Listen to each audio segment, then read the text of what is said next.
Welcome to education 360 degree channel पर दोस्तों आप लोगों का हार्दिक स्वागत है। तो हमने बौद्ध धर्म से संबंधित सब कुछ डिटेल में पढ़ा दिया था। अब याद करने योग्य तथ्य हमने इमेज लगाया, आप लोग इमेजिन कर सकते हैं क्यों लगाया है। तो भगवान गौतम बुद्ध भी अपने शिष्यों से कह रहे हैं मेरी बातों को गांठ बांध लो, ध्यान से सुन लो। तो हम भी कह रहे हैं कि ये याद करने योग्य तथ्य को आप लोग दिमाग में भर लो, वेरी इम्पोर्टेंट है। और जो कुछ बचता है इसे आप पीछे के वीडियो में डिटेल में देख सकते हो। तो इमेज देख सकते हो कितनी खूबसूरत है। तो दोस्तों मजाक की बातें ख़त्म हुई, अब हम लोग अपने टॉपिक पे आते हैं। चलिए थोड़ा सा जूम कर लेते हैं और थोड़ा सा जूम कर लेते हैं। हाँ, और थोड़ा सा। तो हाँ, तो पहला पॉइंट है बुद्ध के अष्टांगिक मार्ग का स्रोत तैत्तिरीय उपनिषद है। ये अष्टांगिक मार्ग का स्रोत तैत्तिरीय उपनिषद है। सूत्र पिटक को बौद्ध धर्म का इंसाइक्लोपीडिया कहा जाता है। दोस्तों आगे चलते हैं। बुद्ध को पीपल वृक्ष के नीचे, जो पीपल को उसको वट भी कहते हैं, नीचे निरंजना, निरंजना जो है नदी है, तो वो पुनपुन, उसको पुनपुन भी कहते हैं। ये कोष्टक में रहना चाहिए था। तट पर ज्ञान प्राप्त हुआ उनको। बुद्ध के पूर्व जन्म की कथाएं, जिसको कि जातक कथाएं कहते हैं, सूत्र पिटक में है। आप लोगों से बताया हुआ था मैंने, जो पीछे पढ़ाया हुआ था, जो संगोष्ठियाँ हुई चार। तो पहले वाले में सूत्र पिटक और विनय पिटक का संकलन किया गया, तीसरे वाले में आपका अभिधम पिटक संकलन किया गया। आपको याद आती होंगी वो बातें, तो ध्यान से सुनते रहिए। तो सूत्र पिटक और विनय पिटक जो उसमें फर्स्ट वाले में थे, तो उसी में से जो सूत्र पिटक है उसमें जातक कथाओं का वर्णन है, जो पूर्व जन्म की बौद्ध की कहानियां हैं। तो आगे चलते हैं हम लोग। महायान बौद्ध संप्रदाय का सबसे महत्वपूर्ण ग्रंथ प्रज्ञा पारमिता है। दोस्तों इसको नोट कर लेना। हीनयान और महायान हमने आपको पढ़ाया, दो संप्रदाय में पढ़ गए थे जब कनिष्क ने संगोष्ठी करवाई थी वहाँ कश्मीर के कुंडल वन में। तो महायान बौद्ध का संप्रदाय का सबसे महत्वपूर्ण ग्रंथ प्रज्ञा पारमिता सूत्र है। इसको आप नोट कर लेंगे। बौद्ध धर्म ग्रंथों के महान टीकाकार जो है बुद्ध घोष हैं।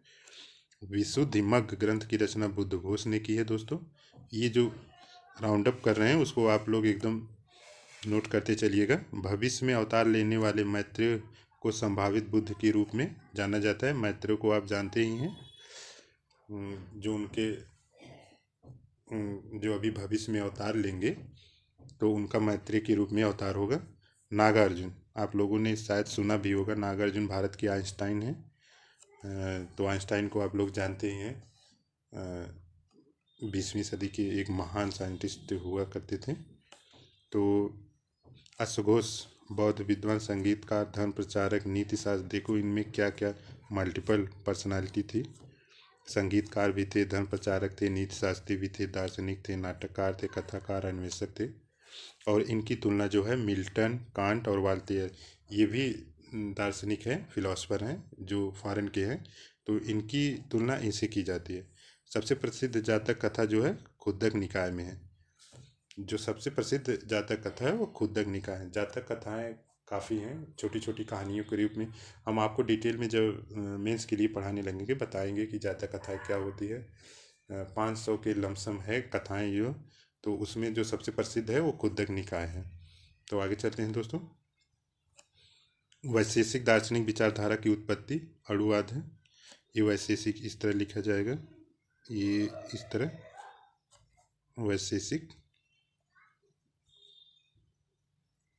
इसको करेक्ट कर लेना। अणुवाद है बुद्ध के जीवन से संबंधित क्रमिक घटनाएं, जो उनके जन्म से लेकर कहाँ कैसे हुआ, जो है 4 चीज़ें हैं। पहले उनका लुम्बिनी में जन्म हुआ, बोध गया में ज्ञान प्राप्त हुआ, सारनाथ में उन्होंने सबसे पहले अपने जो शिष्य थे उनको पहला प्रवचन दिया। सारनाथ को आप और नाम से भी जानते हैं, और कुशीनारा में उनकी मृत्यु हुई। आगे चलते हैं दोस्तों। सबसे प्राचीन संप्रदाय जो है थेरवाद है। बुद्ध के प्रवचनों का संकलन सूत्र पिटक में है। दोस्तों महायान संप्रदाय का उदय आंध्र प्रदेश में माना जाता है। आगे चलते हैं दोस्तों। इस संप्रदाय के सभी ग्रंथ पाली भाषा। देखिए दोस्तों, ये इम्पोर्टेंट है, इसको तो आप नोट कर लीजिए और दिमाग में भी रख लीजिए। जैसे जैन का प्राकृत भाषा में वो हुआ है, तो वैसे इसका पाली भाषा में हुआ है। हिंद संप्रदाय के लोग, हाँ दोस्तों, जैसे कॉन्सेप्चुअल पूछ ले कहाँ कहाँ कैसे है, एक बार शायद IAS में पूछा था कि हिंद संप्रदाय के लोग इनमें से कौन से देश में रहते हैं। तो ये देखिए, श्रीलंका है, वर्मा है, जावा है आदि देशों में फैले हैं हिंद संप्रदाय के लोग। और हिंद संप्रदाय को 2 भागों में बांटा गया है, वैभाषिक और सौत्रांत्रिक।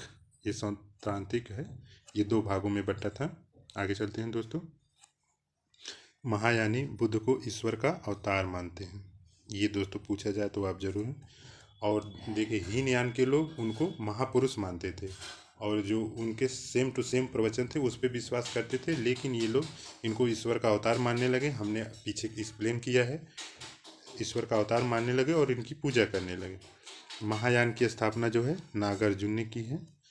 महायान को भी 2 भागों में बांटा गया है।